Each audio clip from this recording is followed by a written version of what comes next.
Hello, dear friend. Welcome back to English Talks with Avie. Relax, listen, and improve your English. Hello, friend. I am so glad you are here today. Take a deep breath. Let the air fill your lungs, and then slowly let it out. This is your time to relax. Today, I want to tell you a story about a woman named Grace. Grace does not wear a cape. She does not fly. But to one person, she became a hero. She shows us that the smallest things, like a good morning or a smile, can be the biggest gifts. The sun was just beginning to rise over the city. The sky was a soft, pale blue, and the air was still cool. Inside the hospital, the world was already awake. Grace arrived at work at exactly 6 a.m. every morning. She liked the early shift. The hospital was quieter at that time. The lights in the hallways were bright and white, and the floor was so clean it looked like a mirror. Grace walked to her small locker. She took off her coat and put on her blue uniform. She tied her hair back neatly. Then she pushed her heavy cleaning cart out into the hallway. The cart had everything she needed: yellow buckets, fresh towels, and bottles of soap that smelled like lemons and clean rain. Grace began her work.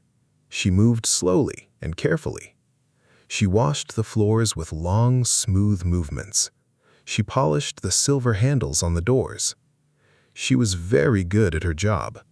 Many people walked past Grace every day. Doctors in white coats ran to help patients.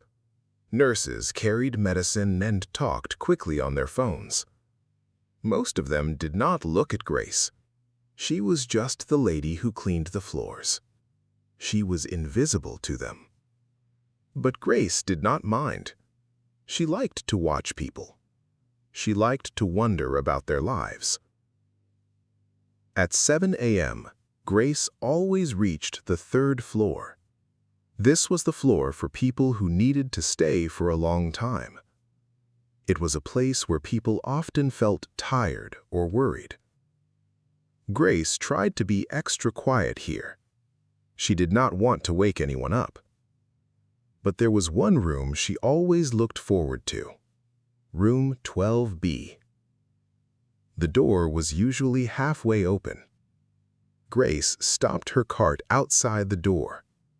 She took a deep breath. She could smell the faint scent of flowers from a vase in the hallway, mixed with the sharp, clean smell of her soap. She stepped inside the room.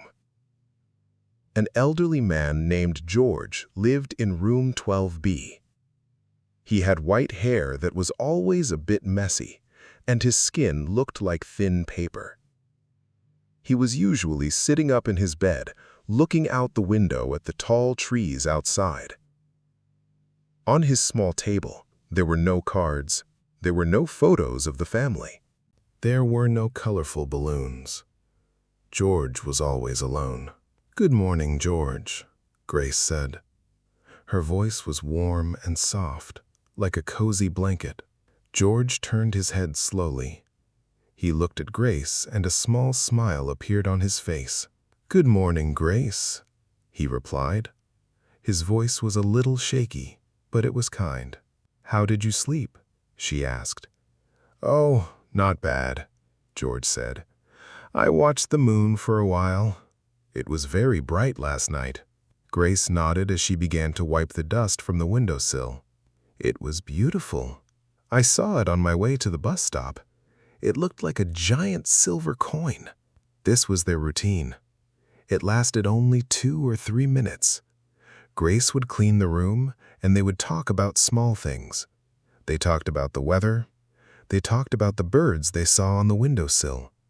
They talked about the tea George had for breakfast.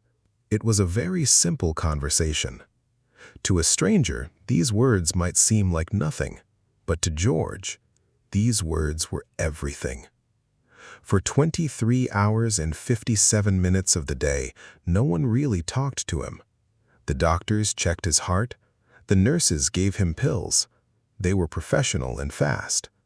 But Grace was different. She didn't look at his heart monitor. She looked at his eyes. She treated him like a person, not a patient. She gave him back his dignity. One Tuesday morning, the hospital was very busy. An emergency had happened downstairs and everyone was moving fast. Grace was behind schedule. She was tired. Her back ached from lifting the heavy buckets. She looked at her watch. It was 7:15 a.m. I should skip room 12B today, she thought. I need to finish the hallway before the floor manager comes. George probably won't even notice if I'm not there. But then she stopped. She looked at the door of room 12B. She remembered the look in George's eyes the day before when he told her about his favorite childhood dog. She remembered how his hands shook when he reached for his water. She realized that she might be the only person who spoke his name today. She pushed her cart to the door and walked in. George was sitting there, but he wasn't looking at the window. He was looking at the door. When he saw Grace, he let out a long breath. He looked relieved. I thought maybe you weren't coming, George said softly. Grace felt a small pinch in her heart. She walked over to him and put a hand on the edge of his bed. I'm sorry I'm late, George. It's a busy morning, but I would never miss our chat. I'm glad, George said. I have something to tell you. Look. He pointed to the windowsill. A small bird was sitting there. It was brown with a bright red chest. It was looking at them through the glass. He's been waiting for you too, George whispered. Grace smiled. She felt the warmth of the sun coming through the glass. He's a very handsome bird, George. Maybe he wants to have some food. George laughed. It was a quiet, dry laugh, but it was the most beautiful sound Grace had heard all day. As the weeks went by, Grace started to learn more about George. He had been a teacher a long time ago. He loved history and books. He had a wife named Martha who passed away 5 years ago. He didn't have any children. Sometimes, George said one morning, the silence in this room is very loud. Do you know what I mean, Grace? Grace nodded. She was cleaning the floor near his bed. I do know. When I first moved to the city, I didn't know anyone. I lived in a tiny apartment. The only sound was the clock on the wall. Ticking, ticking. It made the room feel very big and very empty, Grace said. George looked at her with understanding. What did you do? I started going to the park, Grace said. I would sit on a bench and say hello to everyone who walked by. Most people just walked faster, but some people said hello back. And that little word, it made me feel like I was part of the world again. George replied, That is what you do for me, Grace. You make me feel like I am still part of the world. Grace felt tears prick her eyes, but she kept smiling. We are a team, George. You tell me the history stories, and I tell you about the city. It's a fair trade. One Friday, Grace arrived at room 12B, but the door was closed. This was unusual. Usually, the nurses kept it open so they could hear him.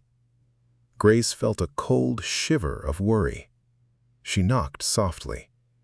Come in, a voice said. It wasn't George's voice. It was a nurse. Grace walked in and saw a young nurse named Sarah. Sarah was checking George's machines. George was asleep. He looked very pale and very tired. Is he okay? Grace asked. Her voice was barely a whisper. Sarah looked at Grace and sighed. He's had a difficult night. His heart is tired. He's resting now. He asked about you earlier, though. He told me to tell the lady with the lemon soap that the red bird came back this morning. Grace smiled, but her heart felt heavy. She looked at George. He looked so small in the big hospital bed. She realized how much she cared about this man she had only known for a few weeks. "Can I stay for a minute?" Grace asked. "I'm not supposed to let people stay during cleaning hours," Sarah said. She looked at Grace's blue uniform and then at George's peaceful face. Then she nodded. "Take 5 minutes. I'll go get some more supplies." Grace sat down in the chair next to the bed. It was the first time she had ever sat down in a patient's room. She reached out and gently took George's hand. It felt cold. She rubbed it between her own warm hands.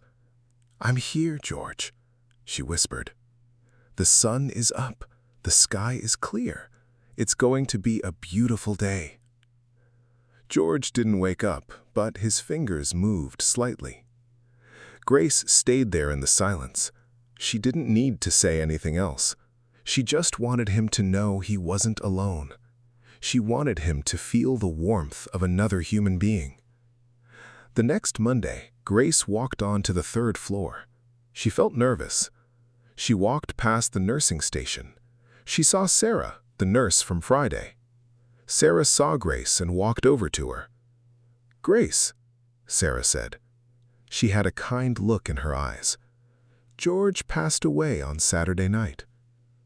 Grace stopped. The hallway suddenly felt very long and very quiet. She looked at the floor she had polished so many times. "He was very peaceful," Sarah continued, "and he left something for you. He asked me to give it to you if he didn't see you again." Sarah handed Grace a small piece of paper. It was a page torn from a notebook. Grace's hands shook as she opened it. On the paper, in shaky handwriting, were 3 words: "Thank you, friend." Grace held the paper against her chest. She felt a mix of sadness and a strange kind of peace.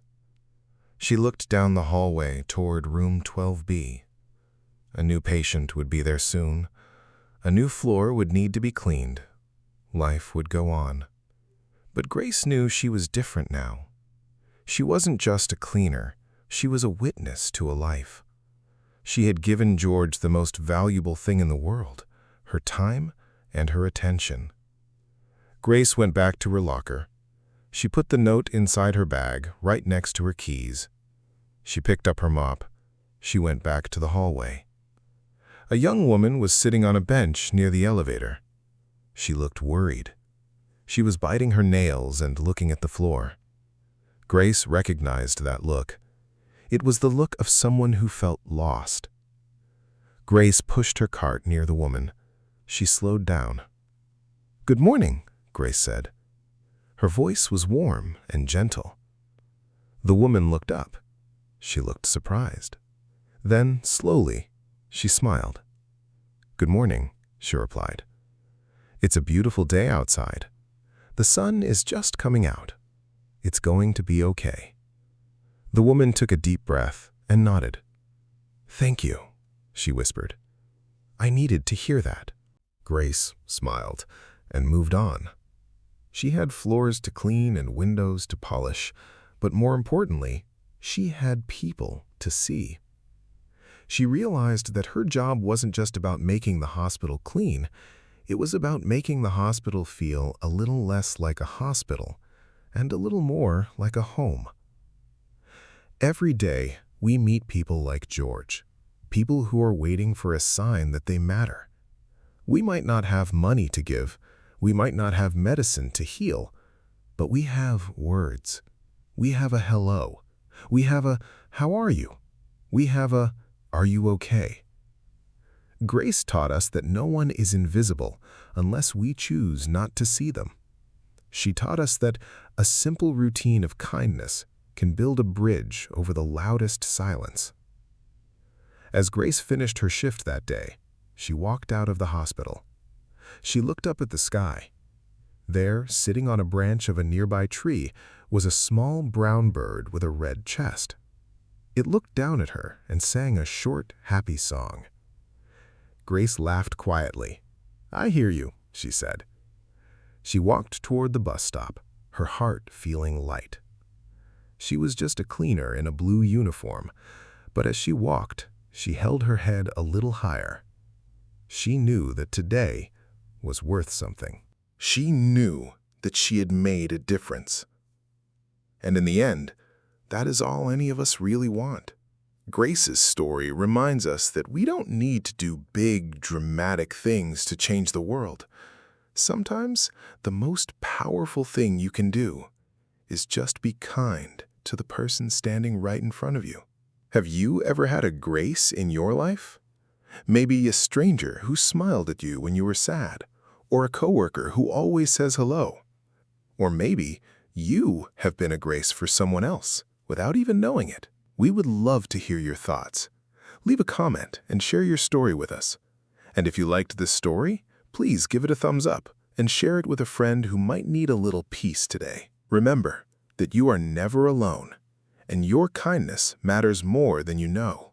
Stay kind, stay hopeful, and I will see you in the next story. Thank you for listening. Subscribe for more English Talks with Avie. You can explore more videos here. Thanks.